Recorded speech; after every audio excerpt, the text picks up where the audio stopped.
ദേശീയപാത നവീകരണവുമായി ബന്ധപ്പെട്ട് നീണ്ടകര പരിമണത്ത് നടപ്പാത നിർമ്മിക്കണമെന്ന ആവശ്യത്തോട് അനുകൂല നിലപാട് സ്വീകരിക്കാത്തതിലും നൂറ്റാണ്ടുകളായി ആരാധന നടത്തുന്ന ക്ഷേത്രങ്ങളിൽ എത്താനും കഴിയാത്ത സാഹചര്യത്തിൽ ആചാര സംരക്ഷണ പൊങ്കൽ നടത്തി. സംയുക്ത സമരസമിതിയുടെ നേതൃത്വത്തിലായിരുന്നു പ്രതിഷേധ പൊങ്കൽ സംഘടിപ്പിച്ചത്. പരിമണം മുതൽ ആറാട്ട് കടവ് വരെയായിരുന്നു പ്രതിഷേധ പൊങ്കൽ. സംയുക്ത സമരസമിതിയുടെ നേതൃത്വത്തിലാണ് ആചാര സംരക്ഷണ പൊങ്കൽ നടത്തിയത്. ദേശീയപാത 66 നീണ്ടകരയുടെ മധ്യഭാഗമായ പരിമണത്ത് നടപ്പാത അനുവദിക്കണമെന്ന് ദീർഘകാലമായി ആവശ്യപ്പെടുന്നുണ്ട്. എന്നാൽ ഈ ആവശ്യത്തോട് അനുകൂല നടപടികൾ ഉണ്ടാകുന്നില്ല. സഞ്ചാര സ്വാതന്ത്ര്യം നഷ്ടപ്പെടുത്തിയും നൂറ്റാണ്ടുകളായി ആരാധന നടത്തുന്ന ക്ഷേത്രങ്ങളിൽ എത്താൻ കഴിയാത്ത സാഹചര്യത്തിലുമാണ് പരിമണത്ത് ആചാര സംരക്ഷണ പൊങ്കൽ സംഘടിപ്പിച്ചത്. പരിമണം ക്ഷേത്രം മുതൽ ആറാട്ടുകടവ് വരെയുള്ള ഭാഗത്തായിരുന്നു ആചാര സംരക്ഷണ പൊങ്കാല സംഘടിപ്പിച്ചത്. പ്രതിഷേധ പൊങ്കാലയിൽ സംയുക്ത സമരസമിതി ചെയർമാൻ ശിവൻകുട്ടി അധ്യക്ഷത വഹിച്ചു.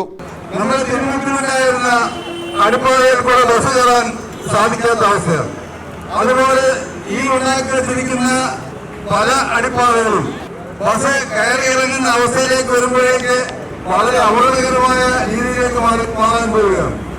ഇത്രയും മോശമായ രീതിയിലൊരു പരിപാടി ഒരു നിർമ്മാണ പ്രവർത്തനം നടക്കുമ്പോൾ ഇവർ ജനങ്ങളുടെ ആവശ്യം, ജനങ്ങൾക്ക് സഞ്ചാര സ്വാതന്ത്ര്യം നഷ്ടപ്പെടുത്തിക്കൊണ്ട് എത്രയും വേഗം ഈ പണി തീർത്ത് ഈ റോഡിലേക്ക് പോകണം, റോഡ് പൂർത്തിയാക്കണമെന്നാണ് പറയുന്നത്. എന്താണ് ഇവിടെ നടക്കാൻ പോകുന്നത്? നമ്മള് കിലോമീറ്ററുകൾക്കകലെയുള്ള അടിപ്പാതകളിൽ കൂടെയാണ് നമ്മുടെ നടന്നു പോകുന്ന ആളുകളും ബസ്സുകളും കാറുകളും എല്ലാം കയറിപ്പാഞ്ഞ് അപ്പുറവും ഇപ്പുറവും പോകേണ്ട അവസ്ഥയാണ്. അതുപോലെ തന്നെ ഇതിന്റെ സർവീസ് റോഡുകൾ വളരെ വീതി കുറവായതുകൊണ്ട് ഈ അടിപ്പാതയിലൂടെ കടന്നു പോകുന്ന വാഹനങ്ങൾ വളരെയേറെ ബുദ്ധിമുട്ടുകൾ ഉണ്ടാക്കി അപകടങ്ങൾ ഉണ്ടാക്കാൻ സാധ്യതയുണ്ട്. നമ്മൾ ഈ അടിപ്പാതയിൽ കൂടെ നടന്നു പോകുന്ന സ്കൂൾ കുട്ടികൾ, പൊതുജനങ്ങള്, ഇവർക്കെല്ലാം തന്നെ ഇങ്ങനെയുള്ള വളരെയേറെ ദുഷ്കരമായ പ്രവർത്തനങ്ങളാണ് ഇന്ന് നടക്കാൻ പോകുന്നത്. കൺവീനർ ജി രാജീവൻ പിള്ള സ്വാഗതം പറഞ്ഞു. K Latheeshan, Sajeev, G Sethunathan Pillai, S Manmathan, Babu, Jyothikumar, Gopalakrishnapillai, Santhosh Kumar തുടങ്ങിയവർ പങ്കെടുത്തു. ഏട്ടുതറയിൽ ഒരു സമരം നടന്നു.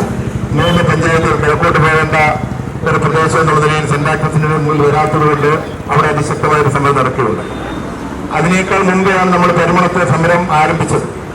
ആ സമരവുമായി ബന്ധപ്പെട്ട് കേന്ദ്രമന്ത്രി നിതിൻ ഗഡ്കരി അടക്കം കണ്ടു.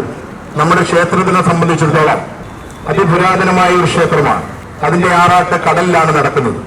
അതുകൊണ്ട് തന്നെ അന്നത്തെ നാഷണൽ ഹൈവേ അതോറിറ്റിയും ബന്ധപ്പെട്ട ജനപ്രതിനിധികളെല്ലാം തന്നെ പരിമണം ക്ഷേത്രത്തിലേക്ക് ആറാട്ട് പോകാൻ ആവശ്യമായ സൗകര്യം ചെയ്തു തരാമെന്ന് പറഞ്ഞിരുന്നു.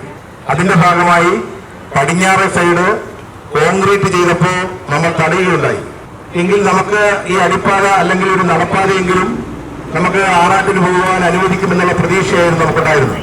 എന്നാൽ ഇതുമായി ബന്ധപ്പെട്ട് കേന്ദ്ര ഗവൺമെന്റും സംസ്ഥാന ഗവൺമെന്റും ഇപ്പോ അടിപ്പാതകൾ ഇപ്പോൾ അനുവദിക്കേണ്ട, ഈ പണി പൂർത്തിയായതിനു ശേഷം മതി എന്നുള്ള തീരുമാനത്തിൽ എത്തിയിരിക്കുന്നതായിട്ടാണ് നമുക്കറിയാൻ കഴിഞ്ഞത്. News bureau, Chavara.